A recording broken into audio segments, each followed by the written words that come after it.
बाल विकास में दोस्तों आज हम मनोविज्ञान के 30 वन लाइनर प्रश्नों के बारे में चर्चा करेंगे जो सारे शेषवावस्था से जुड़े होंगे। शेषवावस्था से संबंधित ये 30 प्रश्न जो है दोस्तों ये सारे टीचर एग्जाम के लिए आपके लिए काफ़ी महत्वपूर्ण है, तो वीडियो के अंत तक बने रहिएगा। बढ़ते अपन पहले प्रश्न की ओर। पहला प्रश्न क्या है, शेषवावस्था की आयु सीमा क्या है? क्या है शेषवावस्था की आयु सीमा? दोस्तों जन्म से 6 वर्ष की जो अवस्था होती है वो शेषवावस्था के अंतर्गत रखी जाती है।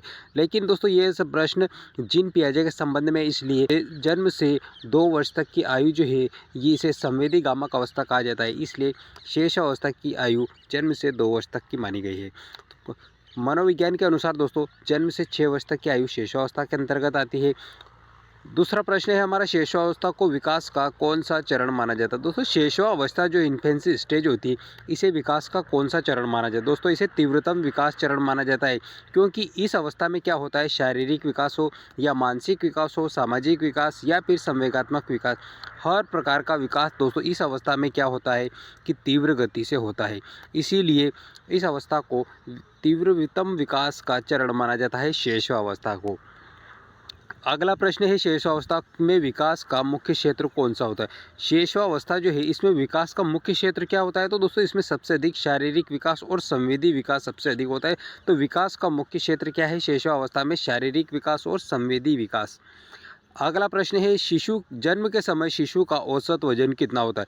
दोस्तों जो बच्चा जन्म लेता है उस समय बच्चे में एक औसतन वजन कितना होता है?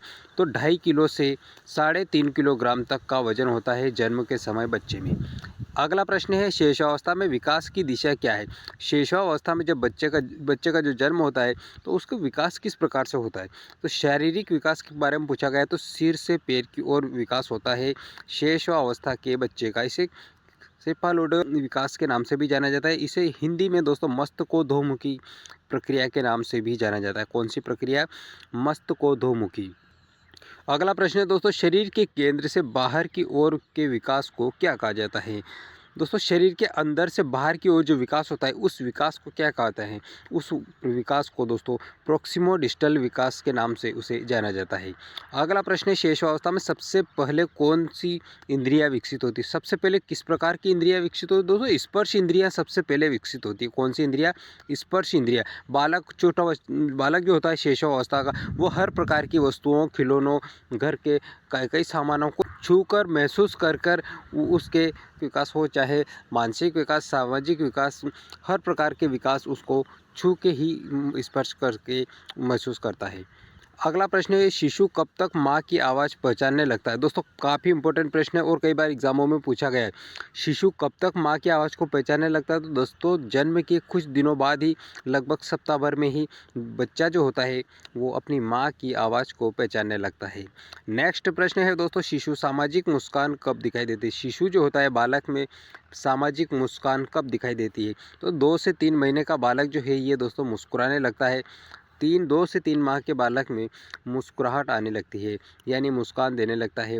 अगला प्रश्न है, वस्तु स्थायित्व जिसे ऑब्जेक्ट परफॉर्मेंस कहा जाता है का सिद्धांत किसने दिया? दोस्तों ऑब्जेक्ट परफॉर्मेंस, वस्तु स्थायित्व का जो सिद्धांत है ये जीन पियाजे के द्वारा दिया गया है। अगला है दोस्तों, शेषावस्था में बच्चा किस अवस्था में होता है? दोस्तों जीन पियाजे के अनुसार पूछा गया है यहाँ पर, तो शेषावस्था में जो बच्चा है किस अवस्था में होता है? तो दोस्तों ये संवेदी प्रेरक अवस्था में होता है और इसे सेंसर मोटर स्टेज कहा जाता है। इस अवस्था में क्या होता है, बालक जो होता है वो दोस्तों गामक क्रियाओं के माध्यम से सीखता है। किसके माध्यम से? गामक क्रियाओं के माध्यम से सीखता है और दोस्तों ज़्यादा से ज़्यादा इंद्रियों के माध्यम से सीखता है इस अवस्था में। इसीलिए इस अवस्था को इंद्रिय जनित गामक अवस्था भी कहते हैं और संवेदी प्रेरक अवस्था भी कहा जाता है। अगला प्रश्न है, शिशु कब बैठना शुरू करता है? कब बैठना शुरू करता है? दोस्तों 6 महीने का जो बालक होता है, लगभग 6 माह का बालक अपने शरीर के बल पर बैठना शुरू कर देता है।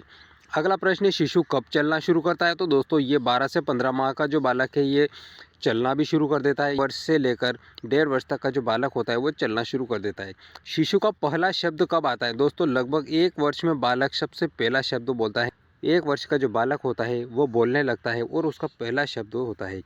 शेषावस्था में भाषा विकास प्रारंभ किससे होता है? दोस्तों शेषावस्था में भाषा का विकास प्रारंभ किस प्रकार से होता है? तो कूइंग, बबलिंग, हड़बड़ाहट या बबलाने से भाषा का विकास शुरू होता है। घर परिवार के सदस्यों को बातों को दोहराता है बालक, इस अवस्था का बालक। अगला प्रश्न है दोस्तों, शिशु में लगाव जिसे अटैचमेंट कहा जाता है का सिद्धांत किसने दिया था? दोस्तों जॉन बॉयली जो एक प्रसिद्ध मनोवैज्ञानिक है, इनके द्वारा शिशु में लगाव का सिद्धांत दिया गया था। कई बार एग्जाम में पूछा गया है, इंपॉर्टेंट प्रश्न है दोस्तों ये। अगला है दोस्तों, स्ट्रेंथ सिचुएशन का प्रयोग किसने किया? मरे एनिवर्स के द्वारा दोस्तों इसका प्रयोग किया गया था। अगला प्रश्न है, शैशवावस्था में प्रमुख भावनात्मक विकास क्या है? दोस्तों भावनात्मक विकास क्या है? लगाव का निर्माण करना, ये भावनात्मक विकास कहलाता है शैशवावस्था के अंतर्गत, अटैचमेंट जिसे कहा जाता है। अगला प्रश्न है, शिशु में भय का भावना का विकास कब होती है? दोस्तों शिशु जो होता है, छोटा बालक, उसमें भय की भावना का विकास कब होता है? तो 6 से 8 महीने की अवस्था में बालक में भय यानी कि डर की भावना का संवेग विकसित हो जाता है। दोस्तों ये 6 से 8 माह के बालक में भय नामक संवेग आने लगता है। नेक्स्ट प्रश्न है दोस्तों, अजनबी भय स्ट्रेंगर एंग्जाइटी जो होती है कब होती है? दोस्तों अजनबी भय का भावना कब आने लगती है? तो दोस्तों 8 से 9 माह की अवस्था में बालक अजनबी वस्तुओं से डरने लगता है, भय होता है अजनबी अनजान वस्तुओं को देखकर। दोस्तों वीडियो के सब प्रश्न आपको पसंद आ रहे हैं तो वीडियो को लाइक कर दीजिए, चैनल को सब्सक्राइब भी कर लीजिए। बढ़ते अपन अगले प्रश्न की ओर। शिशु में अनुकरण यानी नकल करने, इमिटेशन कब शुरू होता है? नकल करने की घर के परिवार के सदस्यों के साथ नकल कब करता है? तो दोस्तों 6 महीने के बाद का बालक नकल करने लगता है, अनुकरण करने लगता है, इमिटेशन करने लगता है। शैशवावस्था में सीखने का मुख्य तरीका क्या है? दोस्तों अनुकरण और अनुभव से सीखता है शैशवावस्था का बालक। बहुत ही इंपॉर्टेंट प्रश्न है, कई बार एग्जामों में रिपीट हुआ है। शिशु में रोना किसका संकेत है? रोना दोस्तों एक प्रकार की उसकी भाषा है। रोना संप्रेषण यानी कम्युनिकेशन का माध्यम होता है। उसे रुदन के माध्यम से घर परिवार के सदस्यों को अपने बात को समझाने की कोशिश करता है। नेक्स्ट प्रश्न है, शैशवावस्था में नींद का औसतन समय कितना होता है? दोस्तों शैशवावस्था का जो बालक होता है कितने समय सोता है? तो दोस्तों 24 घंटे में से 16 से 18 घंटे सोता है शैशवावस्था का बालक। अगला प्रश्न है दोस्तों, शिशु में दांत कब निकलना शुरू होते हैं? दोस्तों दांत 6 महीने के बालक जो होता है उसमें दांत निकलना शुरू हो जाते हैं। सारे प्रश्न आपके टीचर एग्जाम के लिए काफ़ी महत्व। अगला प्रश्न है दोस्तों, शिशु कब अपने नाम पर प्रतिक्रिया देता है?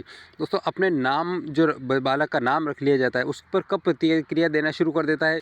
6 से 7 माह का जो बालक होता है अपने नाम के प्रति प्रतिक्रिया देना शुरू कर देता है। बहुत इंपॉर्टेंट प्रश्न है दोस्तों। अगला है, शिशु में सेपरेशन एंग्जाइटी कब होती है? दोस्तों सेपरेशन एंग्जाइटी 9 से 12 माह के अंतर्गत आने लगती है शिशु में। शैशवावस्था में बुद्धि का विकास किस पर आधारित है? दोस्तों शैशवावस्था में बुद्धि का विकास आईक्यू के बारे में पूछा गया, किस पर आधारित हो? दोस्तों आईक्यू जो है ये इंद्रियों के विकास और इंद्रियों की क्रियाओं पर आधारित होती है। बहुत ही इंपॉर्टेंट प्रश्न है। अगला प्रश्न है, शिशु का सामाजिक विकास किससे शुरू होता है? दोस्तों शिशु जो है बालक, उसका सामाजिक विकास सोशल डेवलपमेंट के बारे में पूछा गया। उसका विकास किससे शुरू होता है? तो माँ बच्चे से, यानी घर और परिवार, माँ छोटे बच्चों से बालक में सामाजिक विकास शुरू होता है घर परिवार से। अगला प्रश्न है दोस्तों, शैशवावस्था को जीवन का कौन सा आधार कहा जाता है? दोस्तों शैशवावस्था जो है इसे जीवन का कौन सा आधार कहा जाता है? तो दोस्तों इसे भविष्य की नींव का आधार कहा जाता है। दोस्तों शैशवावस्था जो होती है इसमें भविष्य की नींव रखी जाती है। भविष्य के विकास की नींव के नाम से भी इस अवस्था को जाना जाता है। वीडियो पसंद आया तो लाइक कर दीजिए और चैनल को सब्सक्राइब करना मत भूलिएगा। अपने दोस्तों में टीचर एग्ज़ाम की जो तैयारी कर रहे हैं उन भाइयों के पास ये वीडियो ज़्यादा से ज़्यादा शेयर कीजिए। मिलते हैं अगले वीडियो में, तब तक के लिए आपको बहुत बहुत धन्यवाद।